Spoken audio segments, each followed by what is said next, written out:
এখন আমি আপনাদেরকে যে ভিডিওটা দিচ্ছি এটা হচ্ছে প্রেমিকা বশীকরণ। কারণ আপনি কাউকে পছন্দ করেন, সে আপনাকে পছন্দ করে না বা আপনি ভালোবাসেন, সে বাসে না। আপনি প্রপোজ করছেন, সে বারবার রিজেক্ট করে দিচ্ছে। এমত অবস্থায় যদি আপনি মন থেকে তাকে ভালোবাসেন, তাকে বিয়ে করার আকাঙ্ক্ষা থাকে, তবে এই বশীকরণটা প্রয়োগ করে আপনি তাকে বশ করে ফেলতে পারেন বা আপনি তার প্রেম পেতে পারেন। এটা শুধুমাত্র বৈধ উদ্দেশ্যে, যদি আপনি বিয়ে করার উদ্দেশ্য থাকে তবে এটা প্রয়োগ করতে পারবেন। পুরো ভিডিওটা না টেনে শেষ পর্যন্ত দেখবেন। আমার চ্যানেলটা সাবস্ক্রাইব করবেন, লাইক কমেন্ট শেয়ার করবেন। আপনারা যদি আমাদেরকে দিয়ে কোনো ব্যক্তিগত কাজ বা তদবির করাতে চান, সেক্ষেত্রে স্ক্রিনে দেওয়া নাম্বারে সরাসরি ফোনে বা হোয়াটসঅ্যাপে যোগাযোগ করে যে কোনো কাজ করাতে পারবেন, দেশে বা দেশের বাইরে থেকে। এটা একটা বাংলা যন্ত্র। আপনাকে কেশরের কালি অথবা জাফরান কালি দুইটা একত্র করিয়া আপনাকে লিখতে হবে ভোজপত্রের মধ্যে মেশক জাফরান কালি এবং কেশরের কালি দ্বারা। নিচে যেখানে প্রেমিকার নাম, তার আসল নামটা লিখবেন।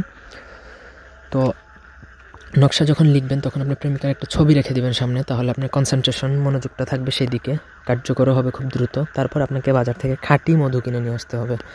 খাঁটি মধু কিনে নিয়ে এসে সেই মধুর মধ্যে নকশাটা ডুবাবেন। ডুবিয়ে মুখটা বন্ধ করে যে বোতলের মধ্যে রাখবেন, সেই বোতলটা প্রেমিকার চলাচলের রাস্তায় পুঁতে দিবেন। ব্যাস, আপনার কাজ শেষ। পুরো কাজটা আপনাকে একা নির্জনে প্রসেসটা করতে হবে। যদি সঠিকভাবে প্রয়োগ করতে পারেন তাহলে 3 থেকে 7 দিনের মধ্যে প্রেমিকা আপনার প্রতি মোহিত হবে, যার জন্য আপনি কী করছেন। তারপর সে আপনাকে দেখলেই দেখবেন যে তার আচার আচরণে কিন্তু বুঝাবে যে সে এখন আপনাকে ভালোবাসে বা আপনাকে কাছে পেতে চায়।